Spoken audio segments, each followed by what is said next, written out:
I'm sorry, but don't wanna talk. I need a moment before I go.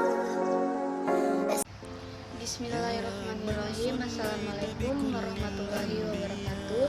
Perkenalkan, nama saya Nurwalia dari Manajemen 6A NPM 2020-01-034 dari Universitas Muhammadiyah Mamuju. Dalam video ini saya akan membahas mengenai konsep akidah dalam Islam. Yang pertama, saya akan menjelaskan tentang pengertian akidah. Akidah adalah sebuah ikatan atau kepercayaan kuat dalam diri seseorang terhadap apa yang diimaninya. Di dalam Islam, akidah meliputi keimanan kepada Allah Subhanahu wa Ta'ala dan akidah sebagai sebuah keyakinan kepada hakikat yang nyata yang tidak menerima keraguan dan bantahan. Apabila kepercayaan terhadap hakikat sesuatu itu masih ada unsur keraguan dan keseimbangan, maka tidak disebut akidah. Kedua yaitu ruang lingkup akidah. Ilahiyat, pembahasan akan segala hal atau segala sesuatu yang memiliki hubungan dengan ilahi seperti wujud Allah dan sifat-sifat Allah dan lain sebagainya. Nubuat, pembahasan mengenai segala sesuatu yang memiliki hubungan dengan Nabi dan Rasul termasuk pembahasan mengenai kitab Allah, mukjizat dan lain sebagainya.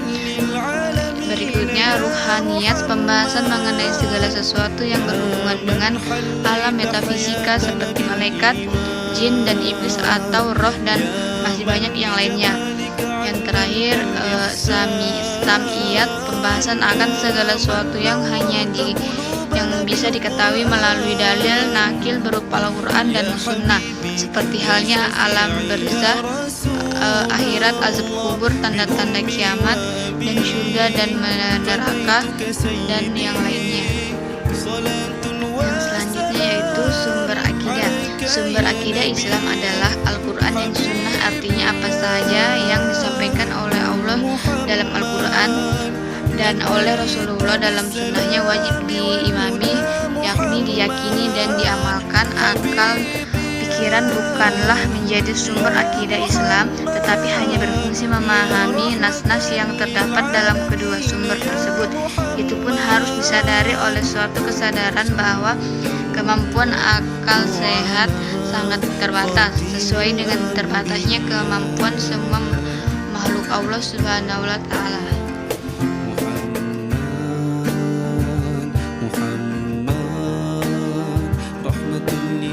Selanjutnya, fungsi akidah. Akidah bisa kita ibaratkan sebagai fondasi atau dasar untuk mendirikan bangunan. Semakin tinggi bangunan yang akan didirikan, harus semakin kokoh pula fondasi yang dibuat. Kalau fondasinya lemah, maka bangunan tersebut akan cepat ambruk. Seseorang yang memiliki akidah yang kuat pasti akan melaksanakan ibadah dengan tertib, memiliki akhlak yang mulia, dan bermuamalat dengan baik. Ibadah seseorang tidak akan diterima oleh Allah karena tidak dilandasi dengan akidah. Seseorang tidaklah dinamai berakhlak mulia bila tidak mengenai atau memiliki akidah yang berserah diri kepada Allah Subhanahu wa Ta'ala dengan bertauhid.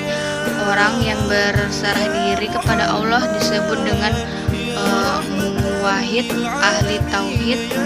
Tauhid merupakan perbuatan mengesahkan Allah, yaitu dengan beribadah semata-mata karena Allah dan berserah diri kepada Allah. Orang yang mendahulukan Allah dalam ibadahnya maka disebut sebagai musyrik. Taat kepada Allah Subhanahu wa Ta'ala. Taat kepada Allah di sini berarti menjalankan semua perintah Allah. Seorang muslim yang sejati ketika ia mendengar perintah Allah, maka ia akan terus melaksanakan apa yang diperintahkan oleh Allah. Berlepas diri syirik, tidak hanya beribadah kepada Allah Subhanahu wa Ta'ala saja. Seseorang juga harus berlepas diri dari syirik dan perilaku syirik. Prinsip-prinsip seorang muslim adalah ia dan mengakukan seorang musyrik.